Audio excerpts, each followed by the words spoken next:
Espíritu Santo, yo te necesito. Manda tu fuego a ese lugar. Dios les bendiga, hermanos. Espero que se encuentren bien en este día, que el Señor me los guarde siempre. Quiero que me acompañen a la segunda carta de Tesalonicenses, capítulo 3, versículos 6 al 15. Antes de que leamos este pasaje, les voy a comentar un poquito cuál es la situación que estaba viviendo la iglesia a la cual se le escribe esta carta. Yo no sé si alguna vez han escuchado ustedes hablar de los cínicos, pero no de los cínicos de hoy en día, ¿no? Que uno dice cínica esa persona. No, los cínicos, los filósofos cínicos. Resulta que cuando Pablo escribe esta carta, dentro de la comunidad de Tesalonicense, en el parque central ahí de la ciudad de Tesalónica, habían este tipo de filósofos que decían: es que la vida no vale nada, es que la vida es pasajera y no sabemos si mañana vamos a vivir, así que ¿para qué voy a trabajar? ¿Para qué vamos a hacer algo? ¿Para qué vamos a comprar una casa? ¿Para qué vamos a conseguir un negocio, a poner un negocio? ¿Para qué vamos a tener una familia si al final la vida no es nada, la vida no sirve para nada? Eso decían ellos. El problema es que cuando la iglesia se establece en Tesalónica, muchos de estos filósofos se convierten al cristianismo y llegan a la iglesia, y tenemos un serio problema, porque escuchan estos filósofos que Cristo ya viene. Dicen: y si Cristo ya viene, nosotros tenemos razón, ¿para qué vamos a trabajar? Dijeron. ¿Para qué vamos a tener familia? ¿Para qué si teníamos razón siempre, Cristo ya viene? Y como no sabemos cuándo viene, ¿para qué nos preocupamos? No vamos a trabajar. El problema no era tanto esa actitud. El problema era que decían eso, pero llegaban todos los días a la casa de los hermanos a comer, ¿sí? Llegaban todos los días a acabarse todo lo que los hermanos habían trabajado y decían: es que usted sabe que tenemos que comer, hermano. Pero por otro lado decían: no, pero no es necesario que trabajemos si al final la vida se va a acabar. Pero por el otro lado la cosa era distinta, así ya cuando la tripa estaba ahí chillando un poquito. Ahora, ante esta situación, dice Pablo, estos hermanos están dentro de la iglesia, y escribe lo siguiente, versículo 6 en adelante. Dice así: pero os ordenamos, hermanos, en el nombre de nuestro Señor Jesucristo, que os apartéis de todo hermano que ande desordenadamente, y no según la enseñanza que recibisteis de nosotros, porque vosotros mismos sabéis de qué manera debéis imitarnos, pues nosotros no anduvimos desordenadamente entre vosotros, ni comimos de balde el pan de nadie, sino que trabajamos con afán y fatiga día y noche para no ser gravosos a ninguno de vosotros, no porque tuviésemos derecho, sino por daros nosotros mismos un ejemplo para que nos imitaseis. Porque también cuando estábamos con vosotros os ordenábamos esto: si alguno no quiere trabajar, tampoco coma, porque oímos que algunos de entre vosotros andan desordenadamente, no trabajando en nada, sino entremetiéndose en lo ajeno. A los tales mandamos y exhortamos por nuestro Señor Jesucristo, que trabajando sosegadamente coman su propio pan. Vosotros, hermanos, no os canséis de hacer bien. Si alguno no obedece a lo que decimos por medio de esta carta, a ese señaladlo, y no os juntéis con él para que se avergüence, mas no lo tengáis por enemigo, sino amonestadle como... ¿Cómo dice que tenemos que amonestarlo? Como hermano, ¿sí? Como alguien de confianza, como alguien cercano. Ahora, la versión NBI y la Dios habla hoy, acá en el versículo 6, donde dice que os apartéis de todo hermano que anda desordenadamente, y ocupa otra palabrita que es ocioso. ¿Quién es alguien ocioso? El que no trabaja. Dicen: ¿qué hace alguien ocioso? Tiene algo que hacer y dice: no, ya, igual ya me agarró la tarde. Si no lo hice en todo el día, ¿para qué lo hago ahora, no? No, sí, igual igual nadie se da cuenta que no lo hice, ¿no? Ay, que quede. ¿Se imagina usted si un día le tocara a usted contratar a alguien que le construya una casa y resulta que es ocioso? ¿Sí? O que es desordenado. Bueno, ¿y por qué no me habrán terminado la casa, no? Y el albañil ahí buscando el martillo por todos lados porque no sabe ni dónde lo tiene guardado. O usted llega y lo encuentra acostado en la rama del árbol, bien cómodo, a las 10 de la mañana, ¿no? Ahí descansando. Si usted tiene un lugar de cultivo, ¿qué pasa si usted se descuida durante un momento? Si usted descuida ese cultivo durante una semana, durante la época de lluvia o durante la época de sequía, más bien. Durante la época de sequía, usted se descuida de la milpa durante una semana o 2 semanas. ¿Cómo va a estar la milpa cuando llegue? Estamos en época de sequía, hermano. Ya esa milpa va a estar marchita.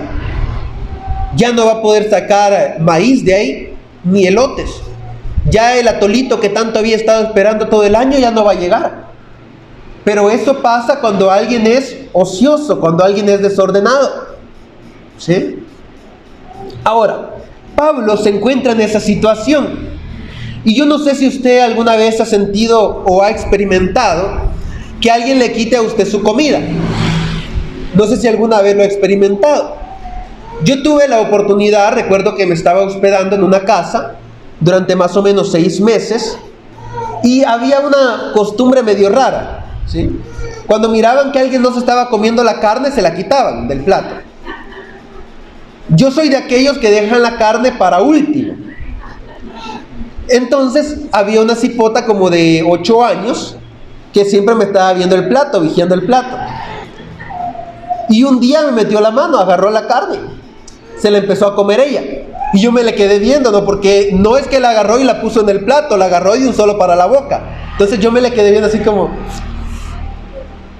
Al siguiente día compré una botella de chile, ¿sí? Porque yo como chile, ella no. Entonces yo la bañé en chile y solamente le quedaba viendo el plato como que...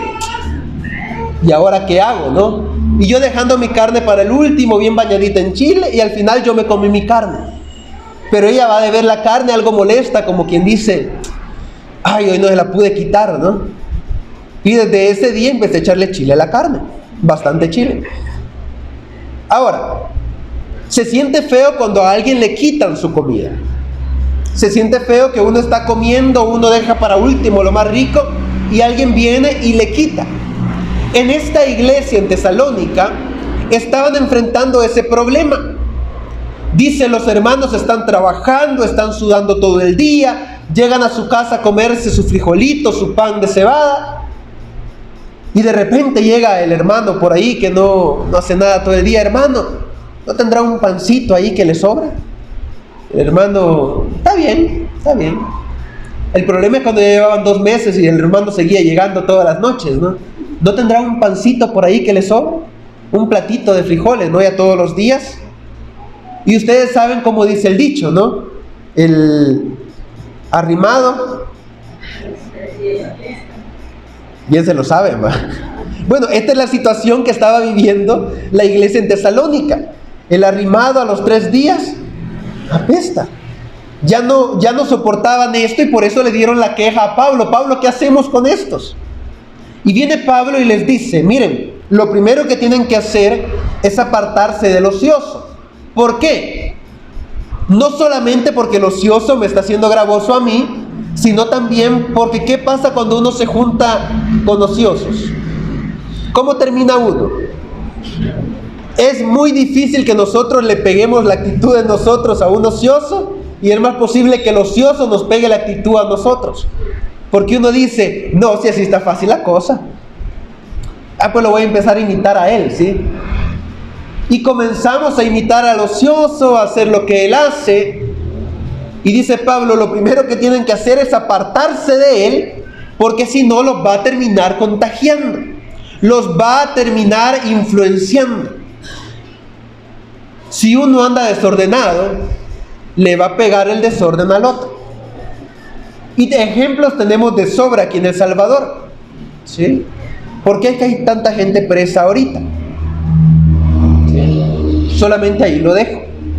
Sí, ustedes saben, hay personas que se dedican a robar y andan otras personas ahí y le enseñan al cipote ¿a qué? A robar. Y la persona termina presa y el cipote ¿dónde va a terminar después? Ahí mismo. ¿Por qué? Porque el mismo padre lo fue llevando por ese mismo camino. Y nosotros como iglesia nos tenemos que cuidar de no convertirnos en ociosos. No le estoy diciendo que usted roba, ¿no? Le estoy diciendo que hay que tener cuidado con qué tipo de personas nos andamos juntando.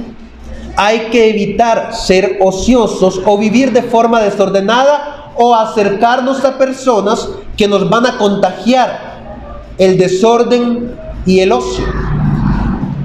Un maestro decía, yo creo que el hermano Jaime y la hermana Karina se van a acordar de esto, que había algo que se llamaba ocio digno, decía él, que era leer a todo momento. Cuando no tengo nada que hacer me pongo a leer.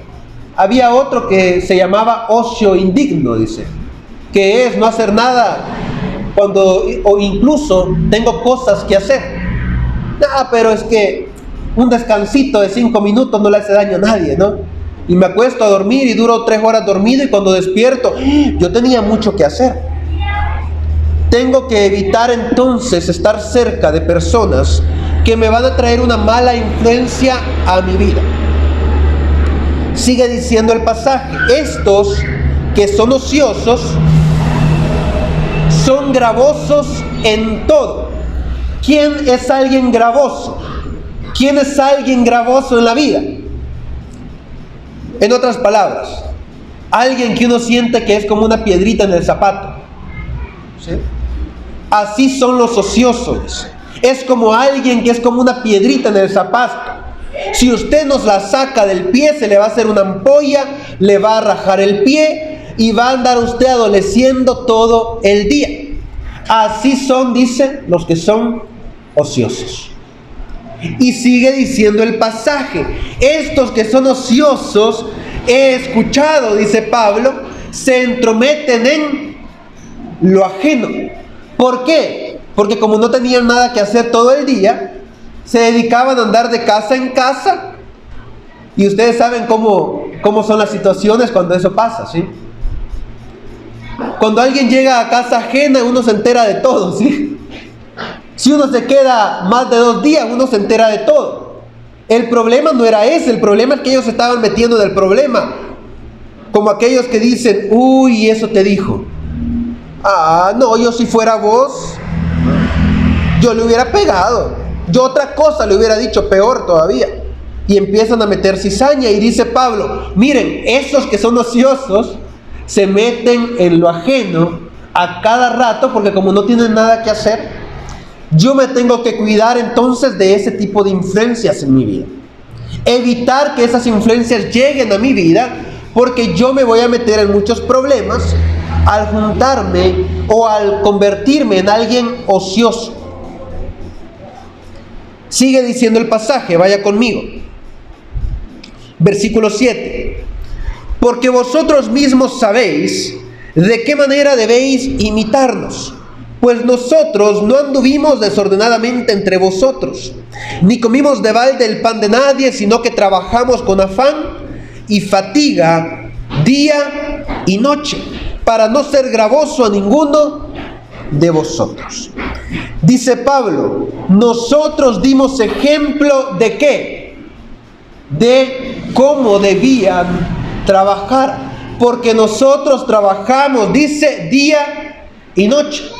Ahora, Pablo incluso aclara y dice, nosotros no trabajamos día y noche porque no teníamos derecho a pedirles de comer a ustedes, dice Pablo.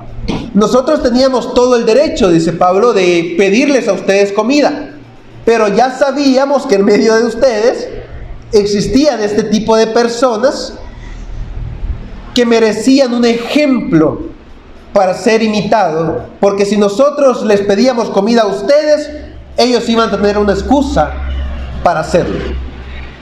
Ahora, dice Pablo, cada uno trabaje por lo suyo, por su pan. No le estoy diciendo no le dé al otro, ¿sí? Sino cada uno sabe lo que le cuestan las cosas en la vida. Cada uno sabe lo difícil que va siendo trabajar día a día.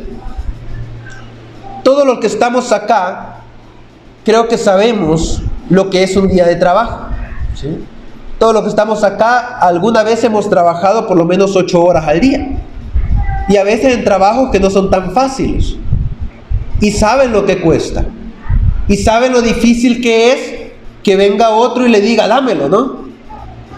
¿O a cuántos de aquí les gusta que los asalten después del día de trabajo? Saliendo del día de cobro, ¿no? El día de pago, voy caminando por ahí, me esperan a la salida y me quitan todo lo que me gané en el mes. Yo creo que a ninguno de acá le gustaría eso. O a ninguno se siente atraído y dice, ojalá un día alguien me asaltara y me quitara todo lo que he trabajado durante el mes. Nadie lo dice. ¿Por qué? Porque dice Pablo, bueno, cada uno esfuércese por el pan que necesita comer, porque es difícil conseguirlo, porque cuesta trabajar. Dice después, trabaje sosegadamente. ¿Qué significa trabajar sosegadamente? ¿Qué significa trabajar con afán? ¿Qué significa estar afanoso por el trabajo? Los que están afanosos por el trabajo, ¿qué hacen todo el día? Trabajar. Se dedican a trabajar, a trabajar, a trabajar. Y Pablo da un consejo y dice, miren, es verdad que todos necesitamos el pan de cada día, pero trabajen sosegadamente. No se maten trabajando tampoco, ¿sí? Trabajen porque necesitamos comer todos los días, pero no trabajen hasta el cansancio, hasta que ya el cuerpo no aguanta. Pablo acá está dando 2 consejos. Primero, apártese del que es desordenado porque le va a hacer daño a usted y lo va a mal aconsejar. Y segundo, tampoco se esclavice al trabajo porque eso lo va a matar. Trabaje sosegadamente. Vaya con calma. Trabaje su día a día. Dice Jesús en el Evangelio de Mateo, decía, cada día tiene su propio afán. No te preocupes por el día de mañana, porque el día de mañana se preocupa por sí mismo. Es decir, si el día de mañana tiene su propia preocupación, deja de preocuparte tú por él. Preocúpate por tu día a día, afánate por tu día a día. Trabaja sosegadamente por tu día, pero no te estés esclavizando. Algo que es muy normal y que es bueno decir es, ustedes saben que los empleadores muchas veces no consideran al empleado, ¿sí? Y eso es algo muy común. Aquí tenemos abogados, ¿no? Yo creo que más de alguna vez han escuchado alguna queja de que el jefe lo está explotando a uno y no le quiere pagar horas extra y que ¿cómo hago? O no sé, alguna vez se han quejado de eso a alguien, ¿no? Pero están esas quejas. Entonces dice Pablo, mira, trabaja tranquilo, trabaja sosegado. No te mates por alguien, no te mates por un trabajo, pero trabaja por tu alimento. Vive tu día a día. Sigue diciendo, no te entrometas en lo ajeno. Cuando yo estoy ocupado, cuando mi mente está ocupada, no tengo tiempo para andar pensando en cosas que no me incumben. Había una historia de 3 muchachos que dice que el padre va a morir y les deja una herencia. Ellos llegan contentos a esperar su herencia, esperando que les deje la casa, un poco de dinero. Y el padre, como era muy pobre, les dice, les he guardado 3 consejos. Primero, donde llegues, cómete lo que te den sin preguntar. Segundo, nunca andes por vereda. Y tercero, si ves algo extraño en cualquier lugar, no te metas. No te metas en lo ajeno. Y dice que el primer hijo iba caminando para llegar a la ciudad y vio una vereda y dijo, si por aquí acorto camino, me voy a ir por acá. Acortó el camino y a la mitad de la vereda lo estaban esperando los ladrones, lo golpearon, lo asaltaron y lo dejaron sin ropa. Dice que el segundo llegó a una casa y empezó a cuestionar todo lo que le estaban sirviendo, ¿no? ¿Y esto de qué es? ¿Y esto? ¿Y cómo lo prepararon? ¿Saben qué hizo la gente? Lo sacaron de la casa, sí, porque le cayó mal que estuviera, va a preguntar, ¿y esto cuánto tiempo lo dejaron? ¿No? ¿Y será que la carne no está cruda? Y él, váyase, o sea, le estamos dando comida y dice que el tercer hijo fue el único que siguió todos los consejos de su padre. Llegó a una casa, le dieron de comida, no anduvo preguntando nada, se comió todo lo que le sirvieron, nunca se anduvo metiendo en veredas. Y a todos los pueblos que llegaba miraba ciertos problemas, pero mejor los miraba de lejos porque sabía que si se metía en alguno de esos problemas le iba a ir peor. Cuando alguien tiene ocupada su mente, alguien tiene ocupado su vida, no tiene tiempo para meterse en cosas que a veces no tienen nada que ver con uno. No le digo cuando veo un problema serio, déjelo ahí. No, hay problemas en los cuales sí nos tenemos que meter. Pero el que está desocupado se mete en cualquier problema que a él, miren, al final de cuentas lo termina dejando peor. Y yo creo que todos conocemos algún ejemplo en la vida de alguien que se metió a ayudar a alguien que no estaba pidiendo ayuda y le fue peor. Dice Pablo, hay que ayudarnos, hay que hacer lo bueno, pero no te andes metiendo en todos los problemas, porque no todos los problemas son para que tú los estés solucionando. Hay cosas por las cuales no te están pidiendo ayuda, déjalas así. Pero los que son ociosos, dice, no tienen nada que hacer, andan queriendo arreglar el problema de todo el mundo. Andan de casa en casa y en qué le ayudo, y mire por qué esto, y por qué su esposo viene tarde todos los días, ¿no? Y la mujer quizás ni había pensado en por qué el esposo venía tarde, ya le pusieron la cizañita en la cabeza, ¿no? Mire, ¿por qué su esposa se queda mucho tiempo conversando en la tienda? Y el esposo ni había andado pensando en eso y ya está la semillita en la cabeza. Y de verdad, ¿y por qué se queda tanto tiempo mi esposa en la tienda, no? Si 5 minutos se debería tardar, ¿por qué se tarda 10? ¿Por qué? Porque el que es ocioso tiene tanto tiempo de sobra que se va a meter a arreglar problemas que nadie le ha pedido arreglar. Sigue diciendo Pablo. Primero teníamos ahí, apártate del desconocido, apártate del desordenado, del que es ocioso. Segundo, sé ejemplo para imitar, vive trabajando, no te metas en lo ajeno, y sé ejemplo para el ocioso de cómo se debe de vivir. Y tercero, dice el pasaje en el versículo 12, a los tales mandamos y exhortamos por nuestro Señor Jesucristo, que trabajando sosegadamente coman su propio pan. Y vosotros, hermanos, no os canséis de hacer bien. Si alguno no obedece a lo que decimos por medio de esta carta, a ese señaladlo y no os juntéis con él,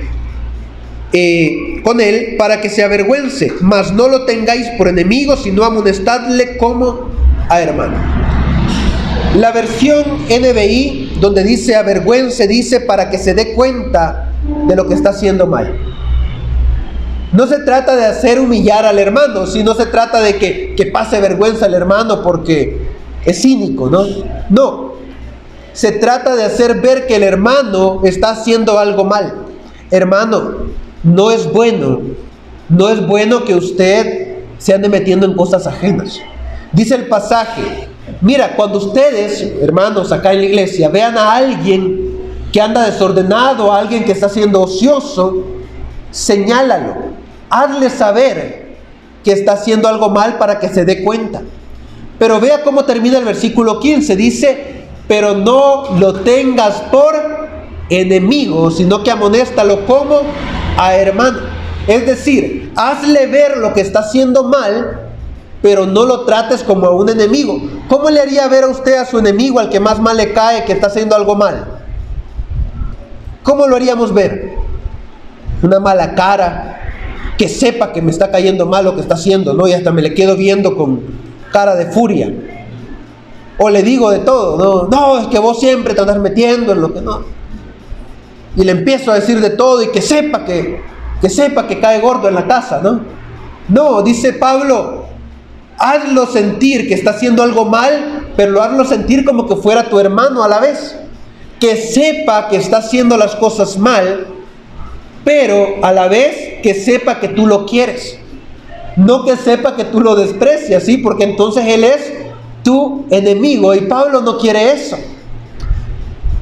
Hermanos, nosotros tenemos el deber de señalar cuando veamos que alguien anda desordenado, cuando alguien anda ocioso, cuando alguien anda ahí que uno lo ve y dice, el hermano está haciendo algo mal. Nosotros tenemos el deber de hacerle ver la falta que está cometiendo. Tenemos que hacerlo. Pero dice, cuando lo vayamos a hacer, tengamos mucho cuidado de no lastimar a ese hermano. Ese es nuestro deber. Entonces, nuestro deber como cristianos es, primero, apartarnos del ocioso para que no nos influencie, para no imitarlo a él. Segundo, ser ejemplo para ese ocioso de cómo se debe de vivir. Y tercero, ya que yo soy ejemplo para él, puedo señalarlo y decirle, mira, no está bien lo que estás haciendo. ¿Se ha dado cuenta que a veces hay personas que quieren señalar a alguien, pero como decía el Señor, mira la mota en el ojo del otro y no ve la viga que tiene en su propio ojo? Eso ocurre, ¿sí? Eso pasa. Entonces dice Pablo, ahora que eres ejemplo para el ocioso, ahora que tú has imitado la forma en la cual nosotros le hemos enseñado, dice el apóstol Pablo, ahora tú puedes señalarlo porque tú estás siendo ejemplo para él. Tienes una base para decirle, hermano, creo que así no están bien las cosas. Creo que debería de cambiar su actitud. Y el hermano va a decir, él tiene razón porque yo lo veo a él como él vive y tiene razón. Pero si yo ando desordenado y le llamo la atención a otro, ¿qué pasa? ¿Y quién es para andarme diciendo, no? Peor que yo vive él. Si usted lo conociera. Y así me anda llamando la atención, dice. No, entonces mi deber es apartarme del ocioso, ser ejemplo para el ocioso, para el desordenado, para poder entonces llamarle la atención a mi hermano, pero llamarle la atención con amor y no hacerlo sentir mal. Yo creo que todos conocemos lo que pasaba hace 50, 60, 30 años, ¿no? En las iglesias. En todas las iglesias, no crea que voy a hablar de la iglesia de Cristo nada más. En todas las iglesias es igual y en algunas todavía sigue siendo igual. Que al hermano que andan mal, ¿cómo lo tratan? No le hable a ese hermano usted. No le hable que ese hermano está perdido. Uy, no, y con él salió a comer. Es que si usted supiera cómo es ese hermano. Y de repente empiezan a aislar al hermano, sí, al que anda mal. Poco a poco, poco a poco. ¿Y qué pasa con ese hermanito? ¿Dónde termina? Mire, después ese hermano no quiere saber nada ni de la iglesia, ni de la Biblia, ni de Dios. ¿Por qué? Porque la misma iglesia se encargó de tratarlo como a un enemigo. Y dice Pablo, no lo vayas a tomar como un enemigo. Tómalo como que fuera tu hermano. Entonces, cuando nosotros cumplamos este deber que tenemos de señalar las faltas de mi hermano, hagámoslo con amor, con una actitud en la cual él sienta que yo lo quiero y que lo que le estoy diciendo es algo que le va a hacer bien porque yo no deseo el mal para él. Pero si yo lo he tratado como a un enemigo, cuando yo le llame la atención, el hermano va a decir, es que él solo lo malo busca para mí. No, es que a saber por qué me anda diciendo cosas, que como le caigo mal, ¿no? No. Esta es parte de nuestro deber.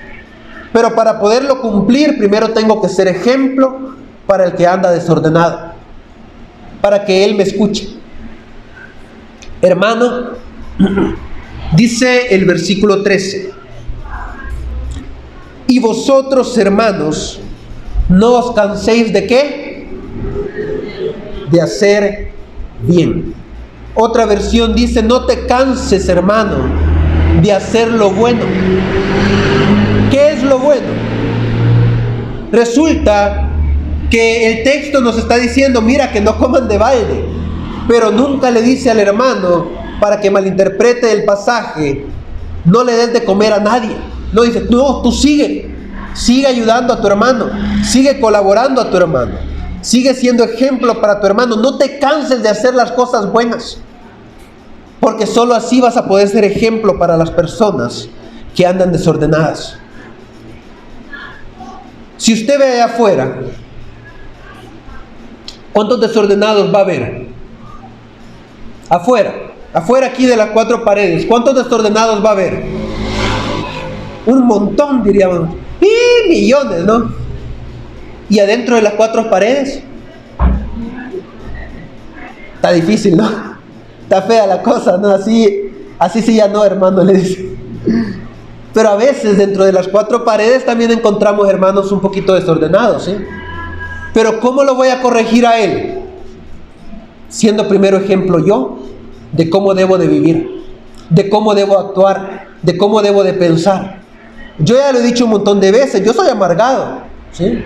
Pero no puedo andar amargado toda la vida y responderle al hermano, es que usted toda la vida, no, porque yo puedo ser amargado, pero que mi cara de amargado no sea mi estándar, ¿no? El 100% del tiempo el hermano Giovanni anda amargado, no.